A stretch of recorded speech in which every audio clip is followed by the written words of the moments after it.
Selamat datang di kelas saya.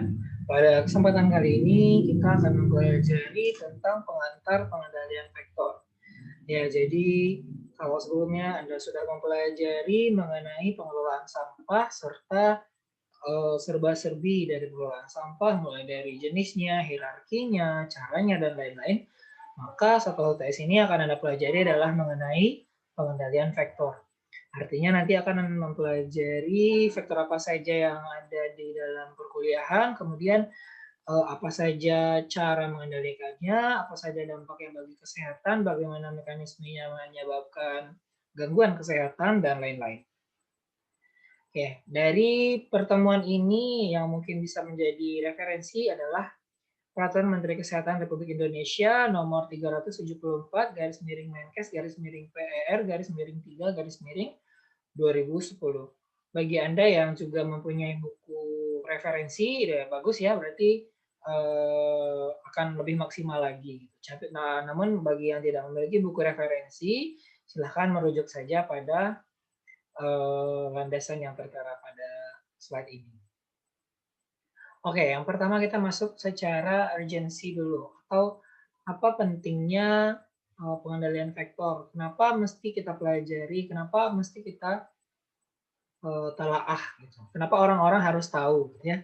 Nah, yang pertama, kenapa diperlukan pengendalian vektor? Karena penyakit yang ditularkan melalui vektor hingga saat ini masih menjadi penyakit endemis. Artinya di beberapa tempat masih seringkali terjadi wabah ya terkait dari vektor-vektor yang menyebabkan gangguan kesehatan ini. Seperti misalnya nyamuk ya, di mana di musim penghujan seperti sekarang mungkin terjadi di beberapa tempat di Indonesia ya, terjadi wabah demam berdarah, malaria, dan lain-lain misalnya. Kemudian seperti adanya sekelompok kasus yang berhubungan dengan gangguan-gangguan akibat kutu ya, misalnya seperti di lingkungan pesantren ya, skabies dan lain-lain gitu. Kemudian misalnya yang terjadi di pertanian seperti adanya hama tikus dan sebagainya gitu ya. Yang kedua, gangguan kesehatan akibat vektor masih menjadi salah satu penyebab kerugian ekonomi ya. Jadi karena sampai saat ini penyakit-penyakit yang diakibatkan oleh vektor ini masih menjadi hal yang dapat merugikan secara finance gitu ya, secara ekonomi, secara keuangan.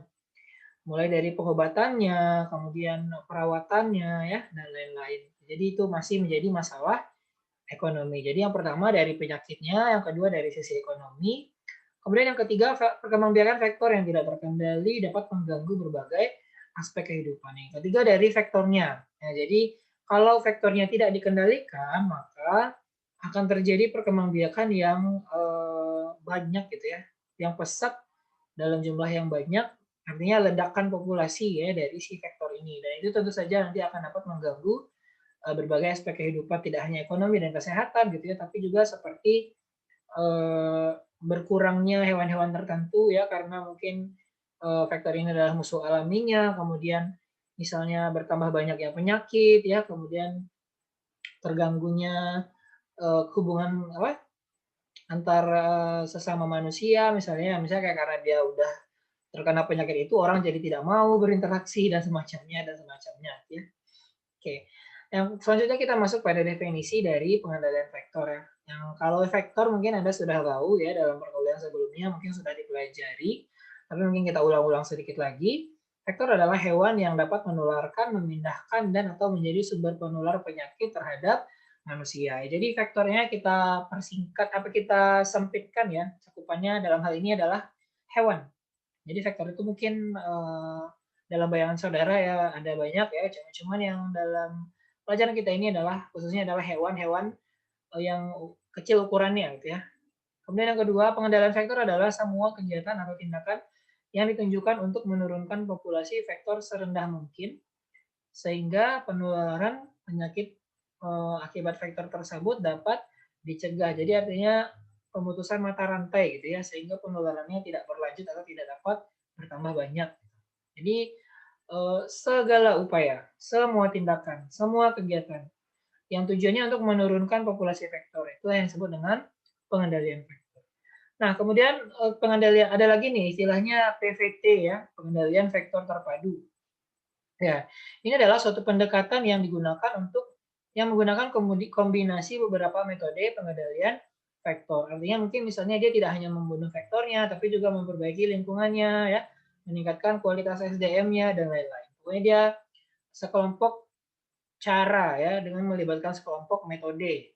Dan tujuannya memang hanya satu, yaitu untuk mengendalikan vektor. Namun karena banyak langkah yang dilakukan, maka dia disebut pengendalian vektor terpadu atau PVT. Dan ini adalah contoh-contoh vektor yang mungkin akan muncul dalam mata kuliah ini ya. Misalnya seperti semut ya, kemudian kutu kasur ya, kemudian rayap, kecoa, kutu, pinjal, lalat, nyamuk, tikus ya, dan lain-lain. Ini adalah beberapa contoh vektor yang perlu kita ketahui ya. Kemudian apa-apa saja sih contoh-contoh penyakit yang diakibatkan oleh vektor ini? Gitu. Misalnya seperti, ini yang pertama ini adalah skabies ya. Jadi muncul benjolan-benjolan dan luka-luka basah dan bernanah ya di tangan biasanya di lipatan-lipatan tubuh. Kemudian ada kutu rambut ya yang menghisap darah dan menyebabkan gatal. Kemudian ada nyamuk yang menyebabkan penyakit demam berdarah maupun malaria. Kemudian apa lagi? Cacing ya, mikrofilaria, apa itu istilahnya? Mikrobakteri yang menyebabkan sakit perut dan gangguan pencernaan gitu ya. Dan juga ada pinjal yang menyebabkan bentol-bentol pada permukaan kulit. Nah, jadi apa sih tujuan dilakukan pengendalian vektor? Yang pertama untuk menurunkan kepadatan vektor atau membatasi perkembangbiakan vektor. Jadi tujuan pertama adalah dari segi vektornya nih. Itu supaya vektornya tidak berkembang biak lebih banyak lagi. Kemudian yang kedua untuk mencegah atau membatasi terjadinya penularan penyakit oleh vektor kepada manusia. Yang kedua adalah dari sisi penyakitnya ya. Jadi diakali bagaimana supaya penyakitnya tidak menular ya. Kemudian yang ketiga sehingga penyakit akibat vektor tersebut dapat dicegah dan dikendalikan. Yang ketiga adalah dari segi penyebaran penyakitnya ya. Jadi kalau yang pertama adalah dari vektornya, yang kedua adalah dari vektor ke penyakitnya, yang ketiga adalah dari penyakit ke penyakitnya ya. Nah, jadi itu adalah kira-kira semua tujuan umum dari pengendalian vektor. Walaupun tujuan khususnya juga tentunya ada ya. Misalnya seperti menekan kerugian akibat ekonomi ya, akibat kerugian ekonomi ya. Jadi mungkin karena si vektor ini banyak biaya yang dikeluarkan sehingga itu menimbulkan kerugian. Nah, itu juga mungkin salah satu tujuan pengendaliannya ya. Kemudian meningkatkan kesejahteraan hidup masyarakat itu juga. Kemudian mengurangi angka kesakitan itu juga ya. Jadi banyak tujuannya, cuman secara umum adalah 3 ini. Selanjutnya ada istilah yang disebut dengan surveillance vector.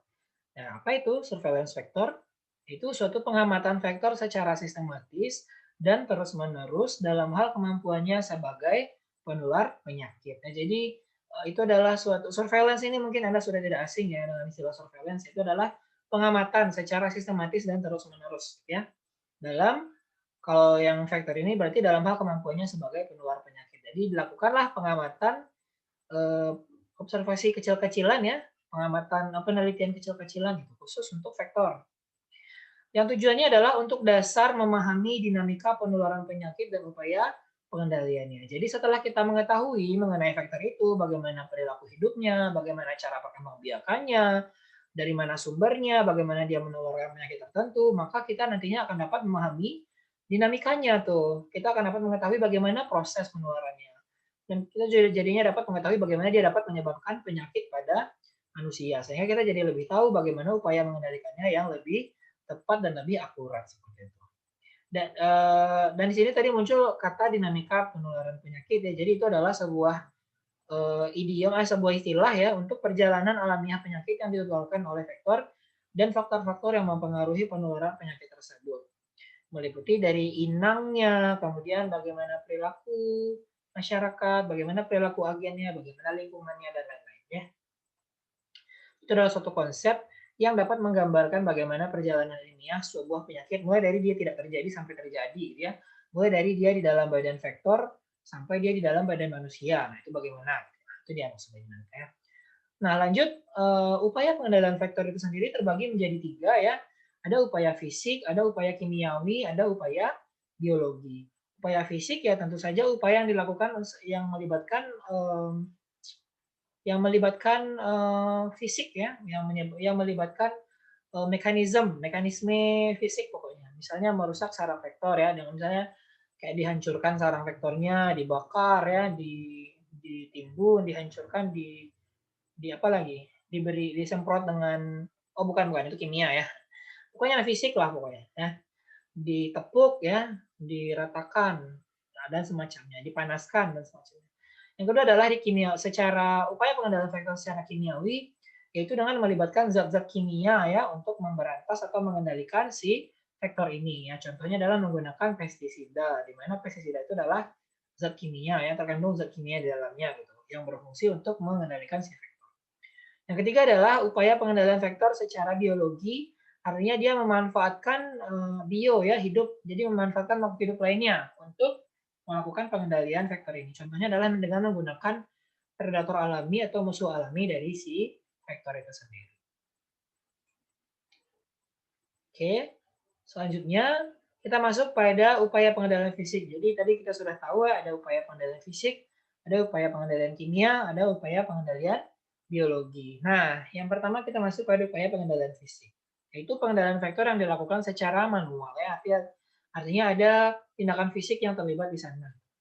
Dan beberapa cara yang bisa dilakukan dengan upaya pengendalian fisik ini adalah yang pertama misalnya dengan membunuh langsung si vektornya ya, kemudian merusak sarang, artinya supaya si vektor ini tidak dapat berkembang biak lagi di sarangnya itu gitu. Kemudian yang ketiga menciptakan lingkungan yang anti. Artinya menciptakan lingkungan dengan kondisi di mana si vektor ini tidak dapat hidup di sana gitu ya. Contohnya adalah misalnya untuk mencegah penularan perkembangbiakan nyamuk Aedes aegypti misalnya yang berkembang biak dengan air jernih, maka kita ciptakan lingkungan di mana dia tidak bisa berkembang biak. Artinya misalnya kita keringkan, sama penampungan kita keringkan atau kita tutup sehingga si nyamuk tidak dapat berkembang biak seperti itu.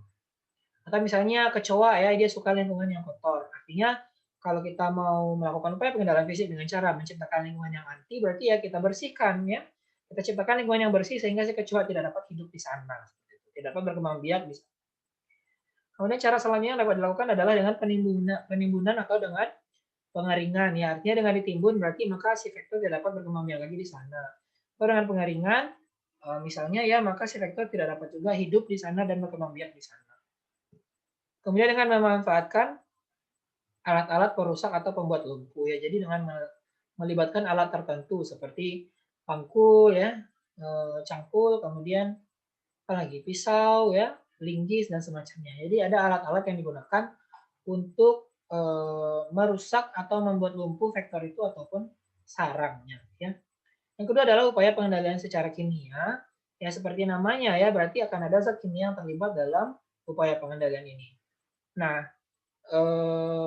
upaya pengendalian kimia ini harus dilakukan oleh tenaga entomolog kesehatan atau tenaga lainnya yang terlatih ya, yang ditandai dengan memiliki sertifikat atau surat keterangan. Jadi sebenarnya secara formal ya, pengendalian dengan menggunakan zat kimia sebenarnya tidak boleh dilakukan oleh sembarang orang karena dia dapat ada efek-efek tertentu yang mungkin akan timbul dari upaya pengendalian dengan menggunakan zat kimia ini gitu. Jadi sebenarnya harus orang yang sudah terlatih gitu ya yang boleh melakukannya. Jadi orang yang sudah pernah, yang berpengalaman lah. Atau kalau bisa dia dibuktikan dengan memiliki sertifikasi atau surat keterangan ahli atau keahlian ya. Nah, kemudian pengendalian oleh tenaga terlatih dalam melakukan pengendalian vektor harus di bawah pengawasan tenaga entomolog kesehatan. Artinya harus ada dari bidang kesehatan yang mengawasi, jadi tidak sembarangan dan sembrono gitu ya. Karena siapa tahu nanti misalnya dengan menyemprotkan zat tersebut bisa ternyata merusak tanaman, ya mengganggu hewan lainnya, menimbulkan gangguan kesehatan pada manusia. Jadi ada aturan-aturannya, ya. Tidak bebas dan tidak sembarangan. Ya. Nah, setiap tenaga pengendalian vektor harus menggunakan perlengkapan pelindung diri atau PPD atau alat pelindung diri yaitu APD dari bahaya insektisida dalam melaksanakan tugasnya.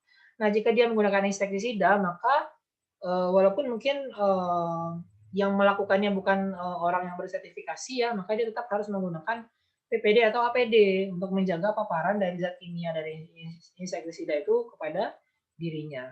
Kemudian peralatan yang digunakan dalam pengendalian vektor harus memenuhi standar internasional Indonesia atau SNI atau sesuai dengan rekomendasi dari WHO serta zat kimianya harus memiliki izin ya. Jadi tidak boleh sembarangan gitu ya. Jadi alatnya itu harus terstandar SNI, zat kimianya harus zat kimia yang memiliki izin ya dari lembaga perizinan zat kimia atau pestisida yang ada di Indonesia ya.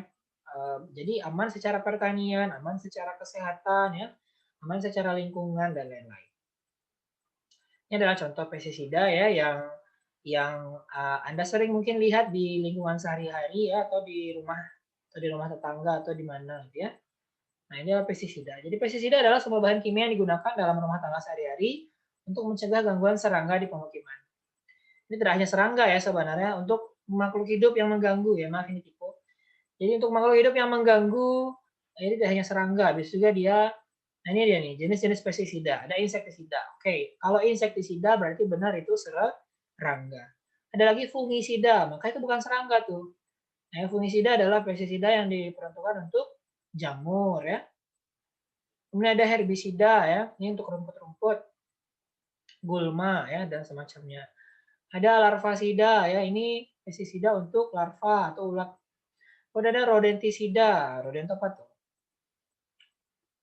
Tikus ya, semacam itulah. Lupa pula saya. Rodentisida tuh ya kalau nggak salah ya hewan-hewan pengarat ya kalau nggak salah. Kemudian ada nematisida, ini cacing-cacingan ya. Jadi pestisida yang untuk moluska-moluska kecil ya untuk nematoda, nematisida. Nah, kemudian sifat pestisida pada vektor. Jadi pestisida itu sifatnya ada beberapa. Yang pertama adalah membunuh. Artinya jika vektor ini terkena si pestisida ini, maka dia bisa langsung mati ya karena bersifat racun pada dirinya. Ada juga pestisida yang hanya membuat lumpuh. Artinya jika vektor ini terkena pestisida tersebut, maka dia menjadi lumpuh dan tidak dapat bergerak atau lama-kelamaan dia akan mati karena tidak makan atau dia karena tubuhnya tidak bisa digerakkan ya. Kemudian ada lagi pestisida yang merusak pencernaan. Jadi kandungan-kandungan dalam pestisida itu akhirnya nanti menyebabkan si vektor itu mengalami kerusakan pencernaan sehingga dia mungkin tidak dapat makan atau mungkin makanannya tidak dapat dicerna dengan baik sehingga nanti lama-lama juga akan mati sendiri gitu.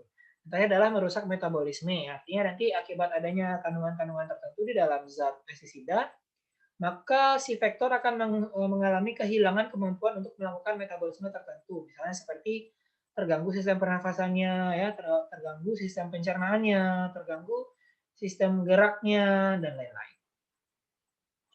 Nah, yang terakhir adalah upaya pengendalian biologi, yaitu upaya pengendalian yang dilakukan dengan menggunakan makhluk hidup lainnya sebagai pengendali. Nah, beberapa cara yang bisa dilakukan seperti misalnya menggunakan predator alami atau musuh alami, gitu ya. Nah, musuh alami ini maksudnya adalah hewan lain atau makhluk hidup lain yang akan memangsa vektor tersebut. Misalnya nyamuk, maka misalnya dengan adanya katak ya, maka dia dapat diatasi. Atau misalnya tikus ya yang dapat diatasi dengan kucing misalnya. Atau belalang ya yang dapat diatasi dengan unggas ternak seperti ayam atau bebek dan lain-lain. Ya. Yang kedua kemudian menggunakan tumbuhan yang anti. Artinya misalnya dengan menggunakan tumbuhan tersebut maka si vektor tidak akan lagi dapat dekat-dekat gitu ya. Misalnya seperti apa ya? Misalnya sereh ya. Sereh tahu ya, sereh ya itu biasanya untuk menghalangi nyamuk misalnya. Nah, seperti itu. Kemudian yang ketiga menggunakan enzim tertentu untuk merusak metabolisme vektor ya. Jadi ini adalah zat-zat hasil metabolisme dari suatu makhluk hidup ya, seperti dari hewan dan tumbuhan yang dapat merusak metabolisme vektornya gitu ya, seperti misalnya getah-getahan ya, yang dapat merusak sistem pencernaan suatu vektor misalnya, atau bunga-bungaan tertentu yang dapat merusak atau yang mengganggu penginderaan si vektor gitu ya, seperti itu. Kemudian melakukan rekayasa DNA pada vektor tertentu dan membiarkannya menulari atau menyebarkan karakteristik DNA tersebut pada vektor di alam bebas. Seperti misalnya ada rekayasa DNA yang membuat suatu nyamuk itu mandul gitu ya. Jadi jika zat-zat DNA tersebut masuk dalam tubuh nyamuk yang lainnya, maka nyamuk tersebut akan mandul dan tidak akan dapat berkembang biak. Contohnya misalnya kayak tadi saya pernah dengar ya, jadi ada nyamuknya itu nyamuk jantan yang sengaja diternakkan, lalu diberikan serum tertentu sehingga nyamuk itu nantinya di dalam tubuhnya terkandunglah zat itu gitu. Di mana zat itu akan membuat si nyamuknya itu mandul, tidak dapat berkembang biak ya. Nah, jadi ketika si nyamuk ini bertelur, ketika si nyamuk jantan ini kawin dengan suatu nyamuk betina di alam liar ya, Maka zat-zat yang di karakteristik yang dibuat dengan rekayasa tadi itu maka akan masuk dalam tubuh si nyamuk betina, sehingga si nyamuk betina itu ketika dia bertelur, telurnya mati semua gitu, tidak jadi jentik. Itu dia maksudnya. Jadi eh, pokoknya mengganggu lah sehingga dia perkembangbiakannya tidak dapat terjadi, sehingga ya sudah nyamuknya jadinya berhenti berkembangbiak. Jadi habis keturunannya ya. Jadi dari si nyamuk betina itu mati sampai ke bawah-bawah, jadi nggak akan ada lagi perkembangbiakan dari dirinya. Nah, selanjutnya kita masuk pada lintas sektor dalam pengendalian vektor. Ya, jadi karena memang pengendalian vektor itu sebenarnya tidak dapat dilaksanakan sendiri gitu ya. Bisa memang, namun sulit gitu ya, dan akan lebih baik jika suatu pengendalian vektor dilakukan secara bersama-sama dengan melibatkan berbagai pihak atau melibatkan berbagai instansi atau organisasi, itulah yang dikatakan dengan lintas sektor. Nah, jadi penyelenggara dari pengendalian vektor ini boleh formal, boleh swasta ya, jadi boleh negeri, boleh swasta, atau juga boleh komunitas yang memiliki izin. Kemudian untuk monitoring dan evaluasinya ya dilakukan oleh pemerintah dan kementerian. Kemudian untuk perizinannya dari pengendalian vektor ini dikeluarkan oleh kementerian dan juga dari dinas kesehatan dan juga yang lain-lain gitu ya. Kemudian pembiayaannya berasal dari APBN atau APBD khususnya untuk pengendalian vektor yang cakupannya luas ya. Misalnya kayak penyemprotan ya yang sering mungkin Anda lihat ya ketika terjadi wabah DBD atau malaria ya dilakukan penyemprotan, fogging ya. Nah, itu biasanya didanai oleh APBN atau APBD. Kemudian pengendalian vektor dilaksanakan dengan melibatkan masyarakat untuk berperan serta dalam meningkatkan dan melindungi kesehatannya sendiri melalui peningkatan kesadaran, kemauan, dan kemampuan serta pengembangan lingkungan sehat. Jadi di sini ada pemberdayaan masyarakat juga. Gitu ya. Jadi tidak hanya pihak-pihak yang berwajib saja gitu yang melakukan, tapi juga masyarakat harus turut serta berpartisipasi dalam upaya pengendalian vektor ini. Ya baik, saudara, demikianlah pertemuan kita pada kesempatan kali ini. Semoga Anda dapat memahami materi yang saya sampaikan. Silakan bertanya jika ada yang ingin ditanyakan, dan saya akhiri. Sampai jumpa di kelas saya yang selanjutnya. Terima kasih banyak.